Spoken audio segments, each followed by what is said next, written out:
Hi everybody, this is Megan Demand, aka Cartoon Star 92, and welcome to my next reaction video. Today's video we're going to watch is called How to Train Your Dragon: The Hidden World, Animation Explosion by Yoshi Player, and The Best of Patrick Star Volume 1 by the SpongeBob SquarePants official YouTube channel. So yeah, throughout most of March I'm going to watch all of Yoshi Player's Player's Animation Explosion videos, where he talks about a different animated movie from last year. So he's going to talk about the sequels, like How to Train Your Dragon 3, the Lego Movie 2, and The Secret Life of Pets 2, to more original movies like The Missing Link, Ugly Dolls, and the Playmobil movie. And speaking of that, he's also going to review some horrible films from last year. Some really horrible films from last year, like Arctic Dogs, Norma the North 2, and again, the Playmobil movie. I'll talk about those films once we get to those videos when we talk about them. Anyway, How to Train Your Dragon 3. Before I watch the video, I gotta say, I love the first two How to Train Your Dragon movies. This third one's pretty good. I like this one. It's a perfect closure to the How to Train Your Dragon series where it introduces a new dragon. But even though it was the end, and DreamWorks did a Christmas special to officially wrap up the series, similar to how they did with Shrek, where they used a Halloween special to wrap up the franchise. Okay, it's kind of lying. There was a spin-off franchise focusing on Puss in Boots, but that's totally separate. I mean, there is still some How to Train Your Dragon content, like on Netflix. Like, oh, I got my first live chat. It says here, how are we going to stop? How are we going to stop what? I don't know what you're talking about. But and How to Train Your Netflix had How to Train Your Dragon. Had the How to Train Your Dragon series that first aired on Cartoon Network, but then earlier seasons aired on Cartoon Network, and then later the series moved to Netflix for later seasons, which is kind of interesting. I have no idea why Cartoon Network canceled How to Train Your Dragon and then suddenly revived again once they moved to Netflix. Yeah, Netflix is known to reviving some shows. But yeah. So, let's get on to the How to Train Your Dragon video in 3, 2, 1. Well, we're officially in March 2020, which means it's time to once again look back on the animated films that came out in 2019, specifically the theatrical ones, of course. This might just be the biggest year that I've had for Animation Explosion, not just because practically every animation studio played a part in bringing out a movie, but because there's a lot of movies to talk about. 19 is currently the most I've had to talk about. That's almost the entire month. However, that high number in of itself isn't going to stop me from talking about each film that was given to us. Unfortunately, 2019 was also home to probably the most amount of unoriginal animated movies as well. I mean, this year was filled with sequels, adaptations, remakes, rip-offs, etc. I could probably count a good 6 original ideas out of 19. Now, yes, the more important discussion is whether or not they were good, but now it seems like every studio is doing the sequelitis trap. There will even be a few movies this month that you probably won't even expect to see me talk about, for better or for worse.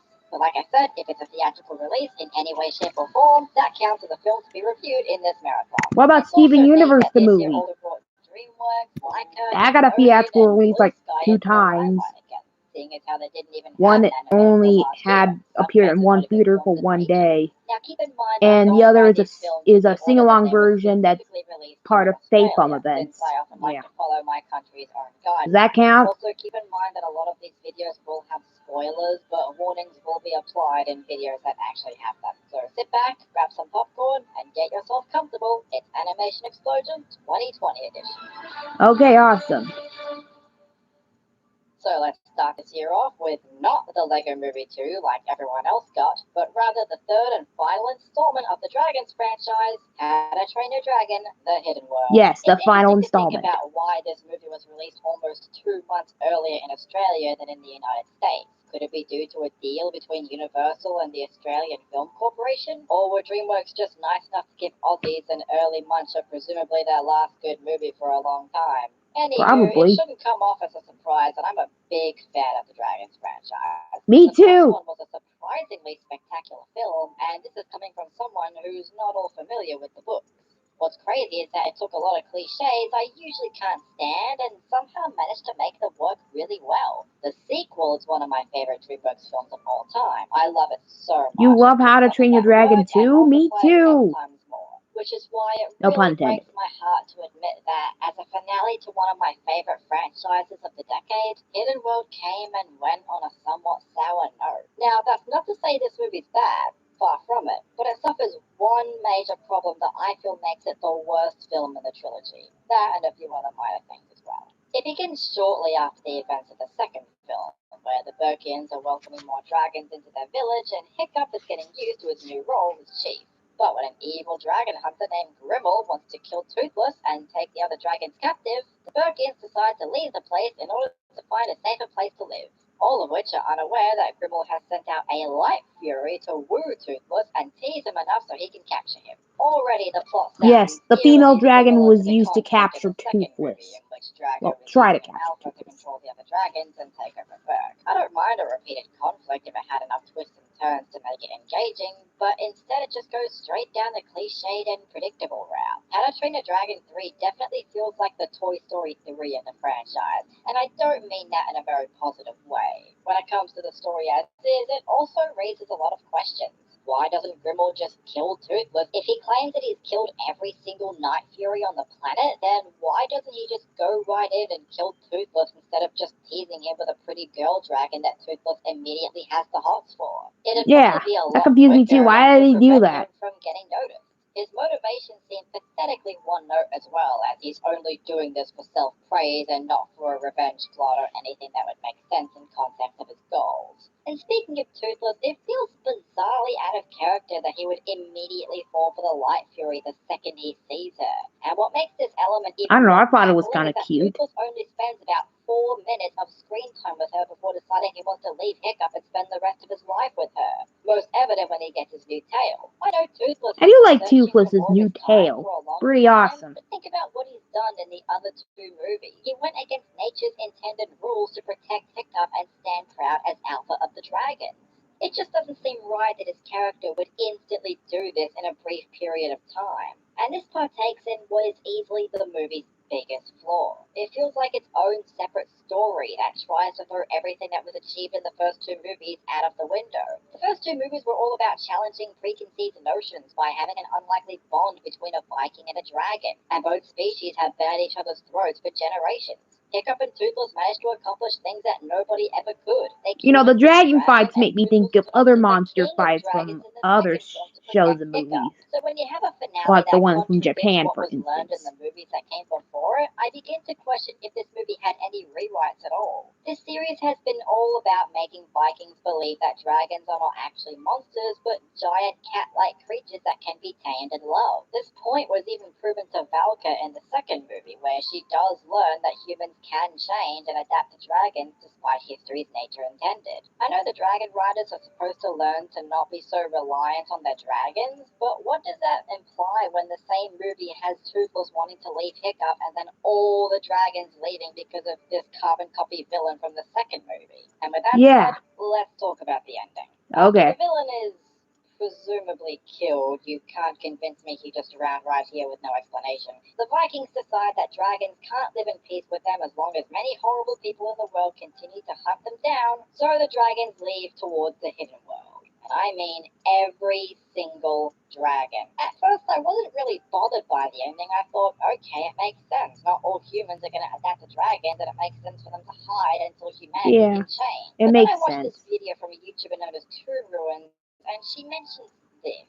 Basically, what was said at the end of the movie was that Humans are selfish creatures who will continually exploit and abuse dragons, and that they are incapable of change, which is an idiotic sentiment considering the entirety of Berk changed their views overnight in the first movie. I literally couldn't sum it up any better. I think I This should ending subscribe to best Toon Ruins. describes the movie's biggest flaw. I understand that not every dragon is going to easily adapt to humans and vice versa. These two species have been trying to kill one another for generations. But what the hell are the Vikings supposed to learn now once the dragons have disappeared off the planet? Yeah, what are they supposed to learn? According to Hiccup, people stopped believing in dragons 10 years after they disappeared. Seems a little contradictory to what was said before, in that dragons and humans don't have to be separated forever. But how are humans supposed to adapt to dragons if they can't see or believe in them? If you want to have the humans being less dependent on the dragons, fine, but that shouldn't equal all the dragons disappearing. Why not have it instead where the dragons leave for a brief while because of mating season, then that Toothless needs to spend a little bit of time away from Hiccup to get the Life Fury to adapt to humans better. And while you're at it, have him be a little reluctant on his relationship with her. Why not show other real-world problems, like bigger dragons showing up and dragon riders needing to sort the problem out without their own dragons? I would go further into detail, but that one video explains enough of what I need to, so I'll leave a link in the description if you wish to check it out. And it really sucks what this movie went And for, after that, I'll because subscribe to there's still Toon a lot of good Ruins. things about it. The animation is still gorgeous, and I'd even argue is the best looking of the dragons. I mean, I do have The to agree soundtrack with is him. wonderful, most of the characters are still likable and funny, and there are still plenty of action scenes that are exciting and fun. It's just that this didn't feel like the proper way to conclude the How to Train Your Dragon trilogy. Overall, though, it is still good, though I say that with some slight hesitation. If this movie did make you emotional, great. If it moved you, great. If you love this one the most out of all of them, that's wonderful. But I have to see where my mind is, and I don't think this film agree with him. I did not. I just didn't think this ending was perfect for How to Train Your Dragon. That I now proclaim the Kung Fu Panda trilogy as DreamWorks' most consistent and well-rounded trilogy. It's certainly not the biggest disappointment DreamWorks has made, but in terms of their franchises, it feels the most out of place with what it was going for. If you enjoy it, that's fine, but I think I'm going to stick with the first two for now. Yeah. I mean, How to Train Your Dragons was good, but I did not like the ending, like Yoshi Player did. Yeah. Kind of like her. I mean, I do like the first two films, but I don't know about the third. But I kind of like the third one, but not that much. I mean, it's still a good movie, but I did not like the ending. Yeah. Anyway, next up, the best of Patrick Star Volume 1 in 3, 2, 1. The inner machinations of my mind are an enigma. Okay, that's a good one. Oh, wait! I'm sorry. I'm sorry. I'm trying again. Oh boy, 3 a.m. That's a classic. He has a Krabby Patty in his bed for some reason after Squidward says, "Who wants a Krabby Patty at 3 in the morning?" Then it just shows a cutaway scene of Patrick eating a Krabby Patty in his bed.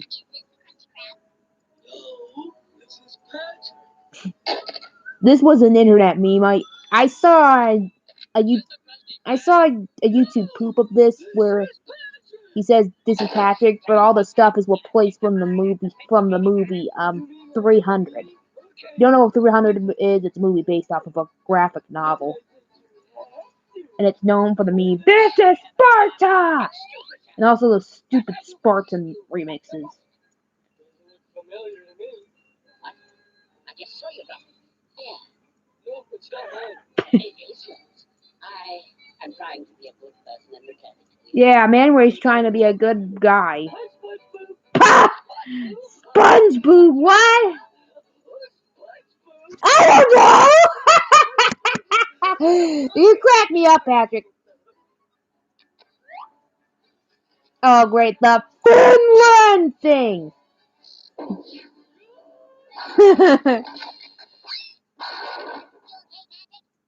Finland!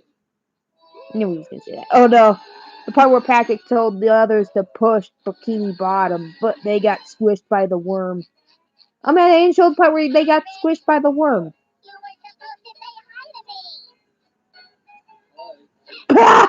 Thank you, Patrick. Yep. And this is your I always wondered why Patrick has a license. It doesn't make any sense. He doesn't know how to drive. This must be Although there was an episode driven to Teals where Patrick gets a car. Patrick gets a boatmobile. Maybe this takes place after the events of that episode. I don't know. SpongeBob's not really good with continuity. some roast beef, some chicken, a pizza. Some roast beef, some chicken, a pizza. Okay, who eats all that for breakfast? Okay, here's one from a modern SpongeBob season. Oh, great. And here's one where Patrick is getting beat up, where that one guy thinks SpongeBob beating him up, but clearly it isn't because, well, once he got into the salty spittoon, he slipped on an ice cube and got covered in bruises.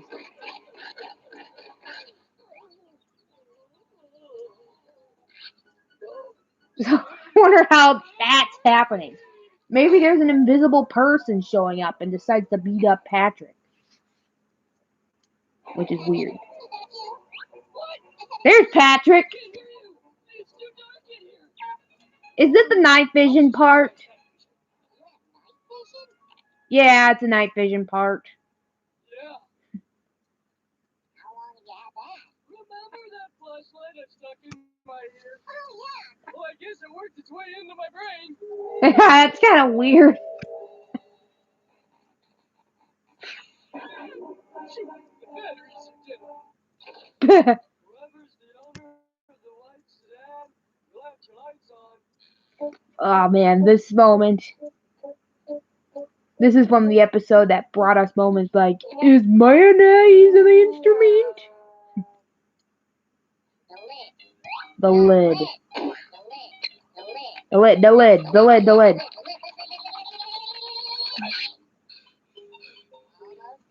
Almost there. Now get to the lid.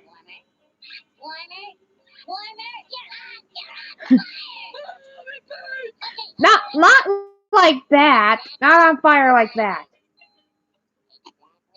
Exactly as he does. Exactly. Exactly as.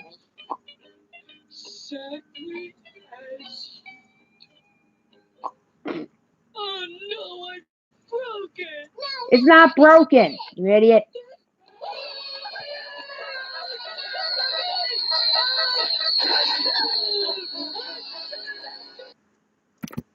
Okay, now that was a hilarious video.